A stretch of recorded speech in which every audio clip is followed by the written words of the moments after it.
Hey guys, Vick here, back with another video. Today we are looking at this. Do you even build bro? N80 wire from the UK. It is sort of a UK version of Anarchist, if you like. I've been meaning to do a video about N80 wire for ages, so wrapping the two things together for this video, showing you do you even build bro wire, and talking about N80 in general, sort of build tips, my experiences, and all that stuff.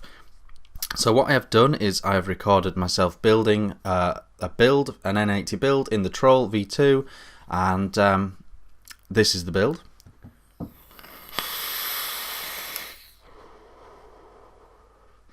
What we'll do is we will go down low. You'll see that build in action. We'll come back up top. We'll talk about the pros and cons of do you even build bro wire, N80, general N80 use, etc. And then we'll be on our way. Links in the description to even build bro. They've got an Instagram and they've got a website where you can buy it. doyouevenbuildbro.bigcartel.com. Link in the description anyway to that, so check it out. We'll go down low and I'll see you in a sec. Alright guys, here we are down low with Do You Even Build Bro N80 22 gauge wire. I think you get 15 foot in a pack for £8, and this is the packaging that it comes in. Links in the description to this stuff, but it is basically N80 in cool style. So we'll get some clipped. Here we go. We've got two strands. We're going to build it on the Troll V2, and we're going to ultimately put it on the Minikin. So I've got my coil winder, 0.35mm. We're going to go for 8 wraps because it's going on a regulated device, so it doesn't need to be that low. 7 wraps would be great on a mech, if you're wondering. Maybe even 6, I don't know. Depends where you're at. But I'm going to wrap this wire up, get the coils in, and then come back to you. Okay, so the build is in, and yes, it is looking a bit janky, I guess, but we're going to tidy it up now. One thing with N80 is very important that you dry burn the coils, in my opinion. Basically what happens is the resistance radically changes after they've heated up for the first time. So obviously you need to know that. You obviously need to get your hotspots out, and I also feel like with the N80, the trace of nickel that is in these coils, I think it burns out once you've dry burnt them. So it removes all that. If you try and vape these without dry burning them at all, I find you get a very sort of nickely, chromy taste. And that's just my personal experience, and I do recommend dry burning these coils, but I don't have the science behind me to back that claim up. That's just what I personally do. So we're going to dry burn them and tidy them up somewhat. Okay, so we tidied them up a bit. Not great, but we have now dry burnt them, and you can see the colour has changed. The resistance has gone from when I first put them on 0.11 to 0.2 now, 0.22. So there you can see the radical change of resistance there once you've got them warm. I'm going to tidy them up a little bit more, and then I'm going to wick them up. I'll see you in a sec. Okay, so I've tidied them up a little bit, not a lot, but you get the idea. This is just a bit of an experience viewing thing. Just maybe if you haven't used N80 before, just to get a flavour for it, maybe save you some time, maybe save you some mistakes, but it isn't really a oh, look at my amazing build video, you know. It's just a build using N80 to explain my opinions and feelings towards N80. I am now wicking it up. I am using Fiber Freaks Original. Comes in these little strips, and very handy strips, I must admit, but they do go in nice and easy. The Troll V2, of course, has a very deep juice well, so can get away with leaving loads of cotton down there, like that. absolutely stuff it in. And the one really nice advantage of a velocity style deck on a dripper is you can just absolutely launch juice down the middle of your thing, and it helps juice it all up, get it all over the shop. While that's juicing up, I'll show you what I am actually putting on here. At home dough from the Yorkshire Vapor, their juice line. This is 6 AM. It's like a very sweet, fruity flavour. Check it out.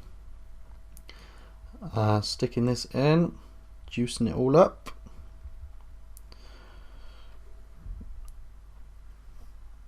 Getting it all nice and juicy.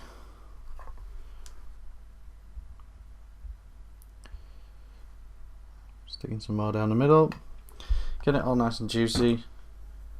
I'll just warm it up a little bit, get that cotton all juiced up, and then we'll go back up top and we'll talk about it till we're blue in the face. Another thing I'm going to do as well is just put a bit of juice on my fingers, like this, juice, and I'm going to juice up these O-rings, the Troll V2, the one thing, and I did talk about it in the review, these O-rings are incredibly tight, and so you want it to just be a bit juicy, to be honest, before setting it up properly.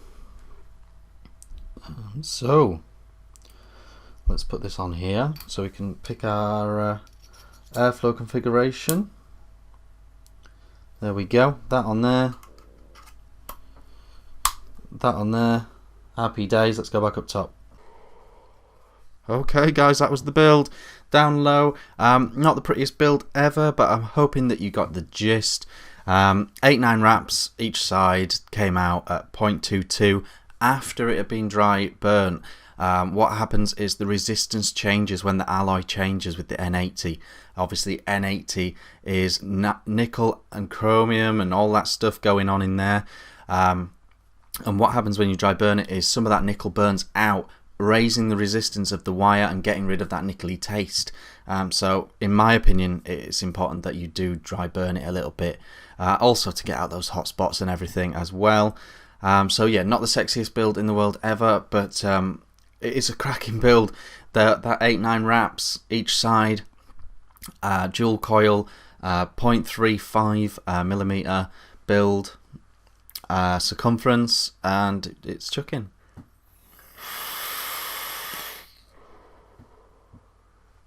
I don't get any residual taste with N80, you know, I don't get any sort of taste of the wire. It's a very tasty build indeed, and what people really like about N80 is that instant cooking, you know, it's instantly chucking away, which makes it very popular for building for mechanical mods as well. You know, if you take this down to 7 wraps each side, get a nice 1.4, 1.5 build that will heat up instantly, even though it's 22 gauge, even though it's that really thick wire, you know, it'll still ramp up straight away. And obviously cloud chasers love that, and mech users love that as well.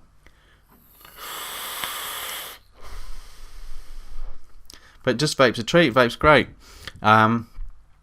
Over the other wires, it's a toss up, and it's personal preference, and all you can really do is try it for yourself. Over Kanthal, it's got a slightly lower resistance, and I think it heats up quicker, you know, so ramp up is less of an issue. Over stainless steel, I think it lasts slightly longer than stainless steel. What I find with stainless steel personally is the coils go bad quicker, you know, they gunk up, they get all dirty and horrible, and they're not reusable at that point, you know, with stainless steel. Whereas this N80 wire, Do Even Build Bro wire, it seems to last a little bit longer. You know, you can get quite a lot of vape time on these coils before you need to swap them out for some more. So flavor's great, ramp up's great. Don't forget to dry burn them, dry heat them. If you're worried about ramp up with a thicker gauge wire with Kanthal, then maybe give N80 a go, because it does give you that advantage. it's available, you know, it's available in all different manner of ways. You know, there's Anarchist. You can just buy N80 from a lot of vendors as well, and it's just straight up N80 and all that. What I would say with Anarchist and Do Even Build Bro and the boutique wires, it's been bought specifically for the purpose of coiling for mods, you know, for vaping. And so what they tend to do with these companies like Anarchist and Do Even Build Bro, they tend to make sure that the nickel content is low in the wire, and they tend to make sure that the alloy and the data sheets is on point for the exact wire that they want. You know, I know that Anarchist specifically get a data sheet for the alloy of the wire with every batch they receive from their manufacturer. So that's your advantage of maybe going boutique over some others. But I really enjoy using N80 wire for dripping and using in mechanical mods. I think it vapes great. It really does put out the flavour in the clouds. So check out Do Even Build Bro. They are a UK based company, so very easy to get hold of in the UK. Anarchist can sometimes be tricky in the UK to get hold of, so an advantage there with it being a homegrown company for in the UK. Good stuff, very good stuff. Really enjoyed building with it, really enjoy using it, and it's vaping a treat. I've been Vaping Vic, and I'll see you again soon.